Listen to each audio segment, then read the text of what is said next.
자, 믿음이 먼저냐, 행함이 먼저냐, 뭐가 먼저입니까? 자, 그러면, 자, 이렇게 한번 볼까요? 자, 야고보서만 우리가 중심적으로 볼 때, 야고보서에서 이제 행함이 없는 믿음은 죽은 믿음이다라고 해요. 그쵸? 근데 이 한 구절만 보면, 어때요? 이 야고보서를 처음, 다른 성경 아예 보지를 않았어. 이 야고보서만 딱 봤어요, 우리가.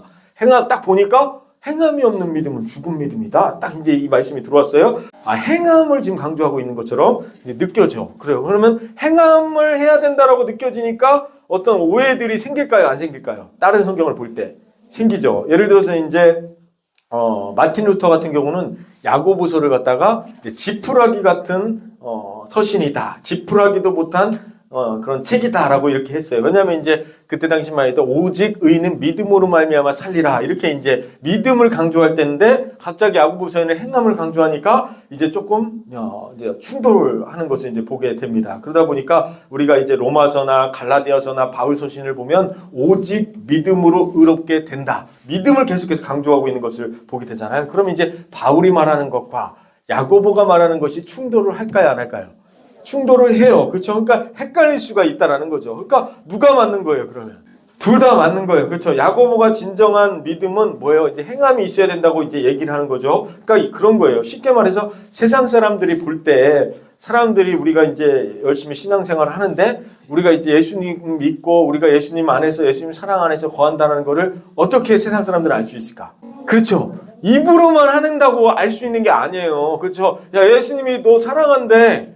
그래서 이제 그 사랑을 느껴지는 게 아니에요. 그렇죠? 그 사람에게 정말 사랑이 뭔지를 보여주고 헌신하고 섬기고 베풀고 막 그럴 때 이 사람이 뭔가 믿는 하나님은 뭔가 다르다. 예수님 사랑이 만약에 있다면 이런 것이 아닐까? 그 사람의 어떤 행함과 섬김을 통해서 우리가 알 수 있는 거지. 입으로 하나님 믿어야 됩니다. 예수님 믿어야 됩니다. 그 입으로만 한다고 해서 그 사람들이 예수님을 믿으면 저런 사랑을 받는구나 그렇게 아는 것이 아니라는 거예요. 그러니까 사람들이 자꾸만 입으로만 하고 그렇게 행함은 우리가 없다면 저 사람들은 입으로만 하는 사람들이야. 그래서 이제 예수 믿는 사람들은 뭐죠? 죽어도 입만 둥둥 뜬다고 하잖아요. 처음 들어보셨어요? 아니요. 그렇잖아요. 이 사람 죽으면 입만 둥둥 뜬다고 하잖아요. 물에 빠지면. 죽는 게 아니고 물에 빠지면.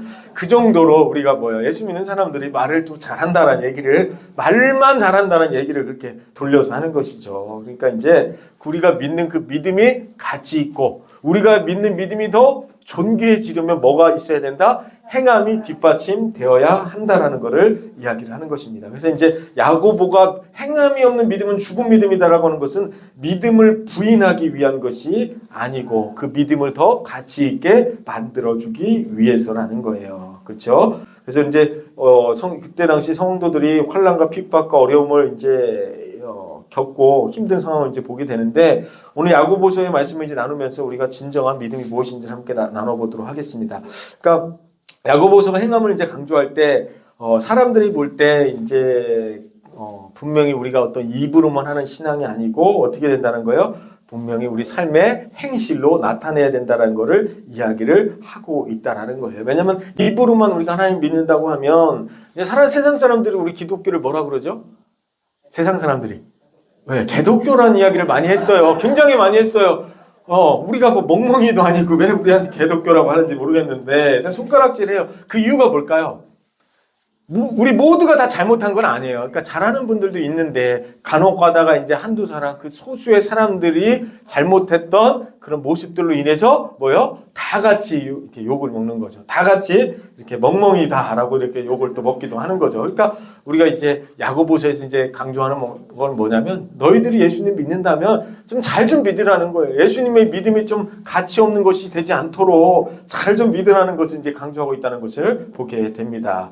이제 우리가 일반적으로 생각할 때 저 권사님 참 믿음 좋아 이럴 때 기도를 많이 하는 분들 보면 믿음 참 좋아. 그리고 헌금을 많이 하는 분들 보면 참 믿음 좋아. 또 헌신을 많이 하는 사람들 보면 뭐죠? 교회에서 참 믿음 좋아. 이제 이렇게 이제 얘기를 하는데 진짜 우리가 이제 믿음이 좋다라고 얘기할 때는 좋다라고 얘기할 수도 없겠죠. 왜냐면 우리는 항상 부족하고 우리 안에 무익한 종이기 때문에 우리 스스로가 난 믿음 좋아 이러면 벌써 믿음이 없는 거예요. 그러니까 스스로 얘기하기보다는 어떤 분들을 볼 때 우리가 생각할 수 있냐면 삶 속에서 좀 믿음대로 살려고 하고 몸부림치려고 하고 정말 예수님의 모습이 뭔가 좀 비춰지는 분들 있잖아요. 근데 그런 모습이 있을 때 정말 우리가 진정으로 믿음이 좋은 분이다라고 이렇게 얘기할 수 있는 것 같아요. 그렇죠? 그 사람들을 통해서 뭔가 자기를 드러내고 자기 자랑을 하려고 하고 막 그런 게 아니고 뭔가 그 예수님이 낮은 자들에 오셔가지고 발을 닦아주던 그 헌신과 섬김과 그 사랑이 보여질 때 저분은 참 보이지 않는 곳에서 정말 그 헌신하는 분들이 있잖아요. 그러니까 어떤 분들은 참 보이지 않는 곳에서 정말 막 힘든 일을 많이 해요. 근데 어떤 분들은 보면은 뭐 보이는 곳에서만 하는 분들이 있어. 안 보이는 곳에서는 안 하고 보이는 곳에서. 우리 교회 말고 다른 교회 보니까 그렇다는 거예요. 우리 교회는 그런 분들이 없는데 네, 안 보이는 곳에서는 안 해요. 근데 꼭 보이는 곳에서 사람들 이렇게 많이 모이는 곳에서만 딱 하는 분들이 있어요. 그렇죠? 그럴 때 이제 우리가 이제 생각할 때, 저분은 자꾸 눈에 보이니까, 정말 믿음 좋은 분이네, 하네. 그런데 막상 이제 뒤에서 수고하고 헌신하는 분들이 어쩌면 우리 교회를 세워가는 든든한 또 원동력이 될 수 있다라는 거죠.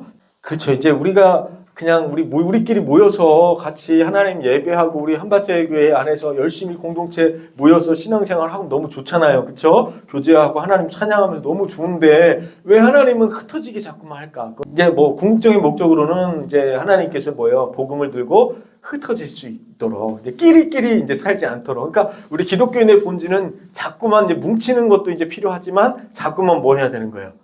흩어지는 것도 우리의 사명인 거예요. 왜냐하면 그냥 흩어지라는 게 아니고 뭐예요? 복음을 들고 흩어지는 거죠. 흩어져야 어떻게 될 수 있어요? 기독교의 복음이 점점 확산될 수가 있다는 거죠. 근데 우리끼리만 이렇게 하고 있으면 어때요? 흩어질래야 질 수가 없지. 맞아. 우리끼리만 있으니까. 근데 자꾸만 흩어지고 절로 가고 이쪽으로 가고 흩어지면 복음이 계속 전파되는 것을 보게 됩니다. 그래서 이제 시험을 주실 때는 하나님께서 다 목적이 있고 이유가 있다는 것을 보게 되고요. 자, 여기서 이제 여러 가지 시험을 당하거든이라는 말이 여러 가지란 말은 이제 원문에 찾아보면 여러 가지 색깔이라는 의미가 있어요. 다양한 색깔이라는 뜻이 있습니다. 그러니까 시험은 이제 한 가지 종류로만 오는 게 아니고 뭐예요? 7가지 무지개처럼 다양한 종류와 다양한 색깔과 여러 가지 시험들이 우리에게 찾아온다라는 거예요. 그래서 우리는 단순히 시험은 이거다라고 이렇게 얘기할 수 없는 게 여러 가지 시험들이 우리에게 오는 거예요. 다양한 색깔들. 예를 들면 뭐 우리 공부 어렸을 때 다 하셨죠? 시험 보셨을 거예요. 공부에 대한 시험도 있을 거고 취업에 대한 시험, 인생 시험 여러분 치셨을 거예요. 그렇죠? 그리고 또 자녀들, 질병, 물질. 그러니까 사람마다 현재 겪고 있는 시험들이 다 다를 수 있다라는 거예요. 그러니까 근데 우리는 또 그렇잖아요. 내가 겪고 있는 시험이 더 어때 보여요? 더 커 보여요. 이 사람은 별로 안 힘든 것 같아. 내가 겪고 있는 게 더 힘든 것 같아. 그러니까 이게 사실은 우리의 문제인 거예요. 그러니까 예를 들면 우리가 이제 상처가 나잖아요. 그러면 아파요, 안 아파요?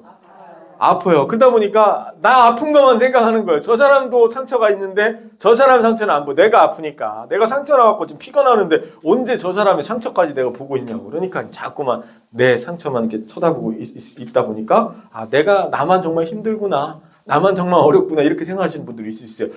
자, 나만 정말 힘들다고 생각하는 분들 손 들어보세요.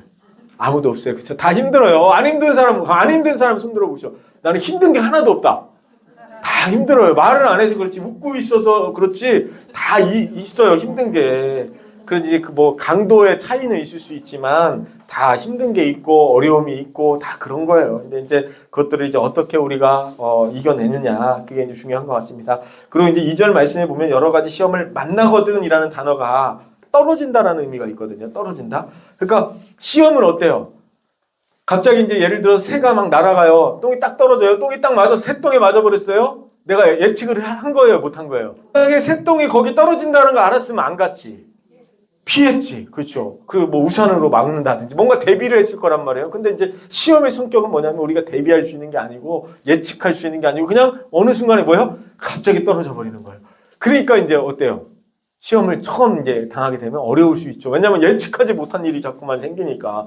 꿈에서부터 생각해보지 않은 일들이 그렇게 생길 수 우리에게 있다라는 거죠. 그래서 이제 우리가 살다 보면 우리 똥 밟았다 이런 얘기 하죠. 그냥 똥 밟았다고 생각. 어려운 사람한테 위로하잖아요. 그냥 똥 밟았다고 생각해. 막 이렇게 이제 얘기할 때가 있잖아요. 그러니까 이제 그렇게 이제 위로하기도 하는데 인생을 살다 보면 그런 일들이 이렇게 여러 가지 일들이 그런 예측하지 못하는 어려움과 시험이 분명히 있을 수 있다라는 거예요. 그러니까 우리가 인생을 예측할 수 있다면은 우리가 하나님을 더 의지할까요? 안 할까요? 안 하죠. 우리가 예측할 수 있으면 우리가 피해가면 되거든요. 그 시험이 올 때마다 이리 피하고 저리 피하고 막 그래요. 근데 우리가 이제 우리 생각대로 이리 피하고 저리 피하고 하려다가 더 큰 것으로 맞을 때가 더 많잖아요. 그렇죠?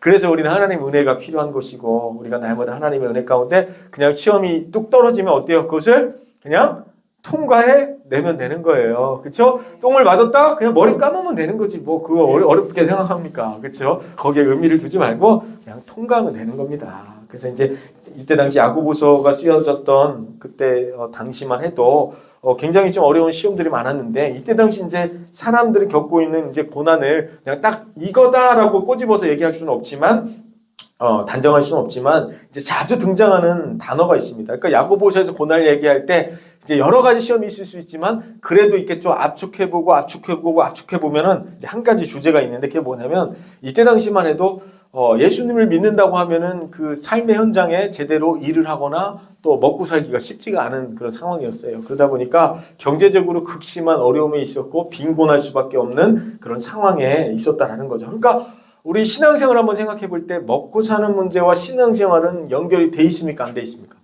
돼 있죠. 먹고 살기가 힘든데 교회 오기가 쉬워요? 어려워요?